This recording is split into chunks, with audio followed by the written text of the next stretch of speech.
जिस नबी का हम कलमा पढ़ते हैं, जिस नबी को हम मानते हैं, कभी गौर किया आपने उस नबी की शान क्या है? अभी एक बहुत बड़े हिंदुस्तान के मौलाना का बयान में सुन रहा था। जमीयत उलमाए हिंद के वो सेक्रेटरी हैं, सदर हैं, बड़े बुजुर्ग आलिम हैं, बड़ी इज्जत करता हूं मैं उनकी, मौलाना अरशद मदनी साहब, बूढ़े हैं, बुजुर्ग हैं, हिंदुस्तान में मुसलमानों के एक नुमाइंदा आलिम माने जाते हैं। उनका एक बयान में सुन रहा था, अपने तलबा को नसीहत कर रहे थे कि उलमाए देवबंद ने जो कह दिया है उसको पत्थर की लकीर समझ के उसको पकड़ लो, कहीं और मत जाना। क्या ये तासुब नहीं है मेरे भाई? क्या ये तासुब नहीं है कि आपने अपने उलमाए देवबंद को और अपने उलमा को मासूम का दर्जा दे दिया कि जो उन्होंने कह दिया वो पत्थर की लकीर है? अहले हदीस अगर खिलाफ है तो इसी के खिलाफ है मेरे भाई। अहले हदीस का यही दावा है कि अगर दुनिया में कोई ऐसी हस्ती है जो मासूम है तो वो हस्ती है जनाब मोहम्मद रसूलुल्लाह सल्लल्लाहु अलैहि वसल्लम की। और मौलाना अल्ताफ हुसैन हाली ने 100 साल पहले नक्शा खींचा था और कहा था, नबी को जो चाहें खुदा कर दिखाएं, इमामों का रुतबा नबी से बढ़ाएं, मज़ारों पे जा जा के नजरें चढ़ाएं, शहीदों से जा जा के मांगे दुआएं, न तौहीद में कुछ फ़र्क इससे आए, न इस्लाम बिगड़े न ईमान जाए। बिल्कुल सही कहा था मौलाना अल्ताफ हुसैन हाली। हमारी कौम आज नबी का मकाम, नबी से बढ़ के इमामों का मकाम बता रही है। अपने उलमाए देवबंद को कहा जा रहा है उनकी हर बात पत्थर की लकीर है। अरे उलमा की बात छोड़ दो, इमामों की बात छोड़ दो, अरे मेरे नबी की शान तो ये है कि मेरे नबी के रहते हुए अगर कोई दूसरा नबी आ जाए तो उसकी भी नहीं चलेगी। आइए मैं दलील आपको दे देता हूं। सूरह आल इमरान में अल्लाह ने फरमाया, वइज़ अख़ज़ल्लाहु मीसाक़न नबिय्यीन, याद करो जब अल्लाह ताला ने सारे नबियों से वादा लिया, लमा आतैतुकुम मिन किताबिन व हिकमा, ऐ मेरे नबियों मैं तुमको अपनी किताब दे रहा हूँ, मैं तुमको रसूल बना रहा हूँ। सुम्मा जाअकुम रसूलुम मुसद्दिक़ुल लिमा माअकुम, अगर तुम्हारी ज़िंदगी में मेरा आखिरी नबी आ जाएगा, मेरा आखिरी रसूल आ जाएगा, लतुमिनुन्न बिही व लतंसुरुन्नहु, तो तुम मेरे आखिरी नबी पर ईमान लाओगे, तुम मेरे आखिरी नबी की मदद करोगे। क़ाल अक़ररतुम व अख़ज़्तुम अला ज़ालिकुम इसरी, अल्लाह ने सारे नबियों से वादा लिया, सारे नबियों से एग्रीमेंट लिया कि क्या तुम इस बात का इकरार करते हो कि नहीं करते हो? कालू अकररना, सारे नबियों ने कहा कि हाँ अल्लाह हम इकरार करते हैं। काला फशहदू व अना माकुम मिनश शाहिदीन, अल्लाह ने फरमाया ऐ मेरे नबियों तुम गवाह रहना और मैं भी इस बात के ऊपर गवाह हूँ। यह है मेरे नबी का मकाम। मेरे नबी के आ जाने के बाद अब दुनिया में किसी और नबी की रिसालत नहीं चलेगी, किसी और नबी की नबूवत नहीं चलेगी। क़यामत के पहले हज़रत ईसा अलैहिस्सलाम भी दुनिया में आएंगे तो वो अपनी शरीयत लेकर के नहीं आएंगे, अपना लॉ लेकर के नहीं आएंगे, अपना कानून लेकर के नहीं आएंगे। वो भी अगर पैरवी करेंगे तो जनाब मोहम्मद रसूलुल्लाह सल्लल्लाहु अलैहि वसल्लम के कानून की पैरवी करेंगे। मेरे भाइयों, हज़रत उमर फ़ारूक एक मरतबा तौरात का एक नुस्खा लाते हैं और उसको पढ़ने लगते हैं। तौरात का नुस्खा लाए, पढ़ने लगे। अल्लाह के नबी वहीं पर बैठे हुए हैं और अल्लाह के रसूल का चेहरा गुस्से से लाल है। हज़रत उमर की नज़रें तो किताब की तरफ है, तौरात की तरफ है, वो नज़र उठा करके अल्लाह के रसूल का चेहरा नहीं देख रहे हैं। अबू बकर सिद्दीक रज़ी अल्लाह ताला अन्हु ने कहा कि ऐ उमर ज़रा अल्लाह के नबी का चेहरा देख ले, कितने गुस्से में अल्लाह के नबी। हज़रत उमर ने देखा अल्लाह के रसूल का गुस्से वाला चेहरा, फ़ौरन तौरात का वो नुस्खा ज़मीन पर दे मारा और कहा औज़ु बिल्लाहि मिन गज़बिल्लाहि, मैं अल्लाह की पनाह चाहता हूँ अल्लाह के गज़ब से। रज़ीतु बिल्लाहि रब्बा व बि मुहम्मदिन रसूला व बिल इस्लाम दीना, मैं अल्लाह को अपना रब मानता हूँ, मैं मोहम्मद सल्लल्लाहु अलैहि वसल्लम को अपना रसूल मानता हूँ और मैं इस्लाम को अपना दीन मानता हूँ।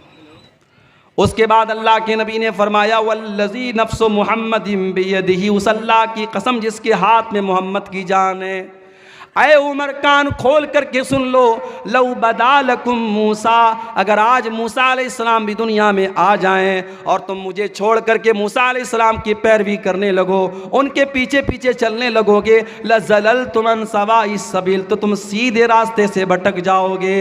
और अगर आज मूसा अलैहिस्सलाम भी जिंदा हो जाएं, अगर आज मूसा अलैहिस्सलाम भी जिंदा हो जाएं तो उनको भी मेरी इत्तिबा करनी पड़ेगी, मेरी पैरवी करनी पड़ेगी। ये है अज़मत हमारे नबी की, ये मकाम है मेरे भाइयों हमारे नबी का।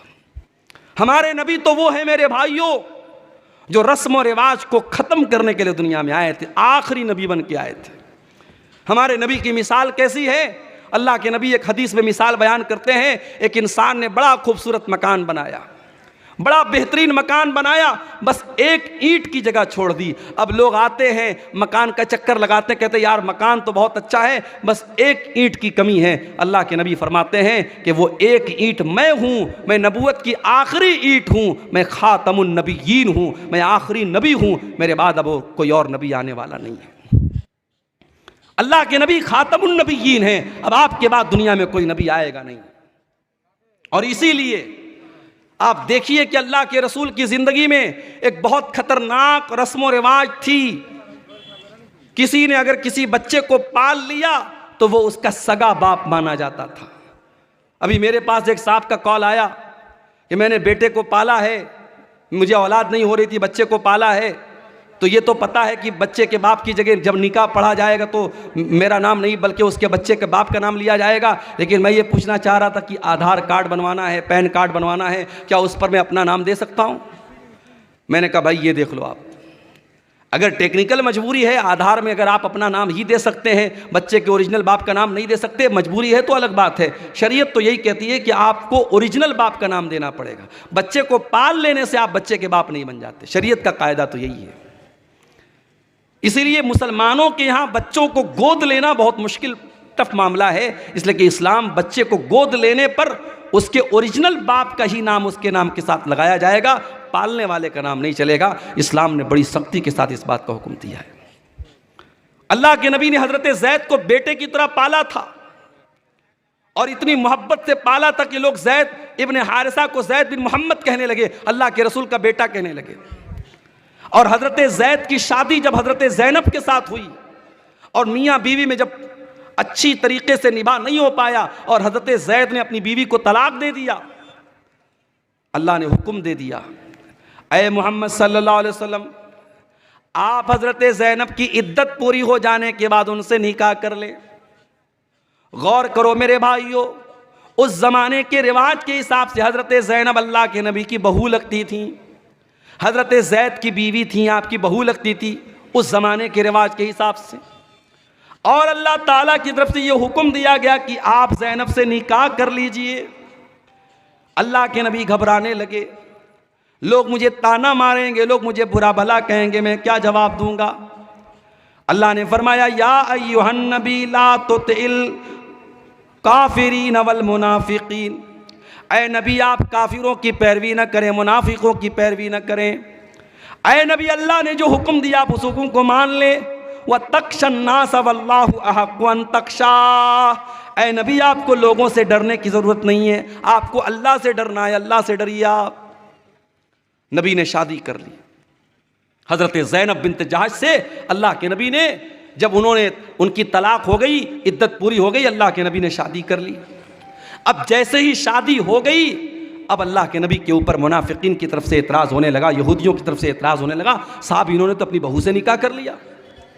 अब ज़रा गौर करना मेरे भाइयों, जब ये एतराज़ होने लगा कि अल्लाह के नबी ने अपनी बहू से निकाह कर लिया है, अल्लाह ताला ने कुरान में अपने नबी का डिफेंस किया और कुरान में अल्लाह ने आयत नाजिल की, मा काना मुहम्मदुन अबा अहदिम मिर रिजालिकुम, ओ लोगो मोहम्मद सल्लल्लाहु अलैहि वसल्लम तुम में से किसी मर्द के बाप नहीं है। उनकी औलाद तो जितने उनके बेटे पैदा हुए सब बचपन में इंतकाल कर गए। जब उनका कोई बेटा जवान ही नहीं हुआ तो जब वो किसी मर्द के बाप नहीं है तो फिर उनकी बहू कहाँ से आ गई?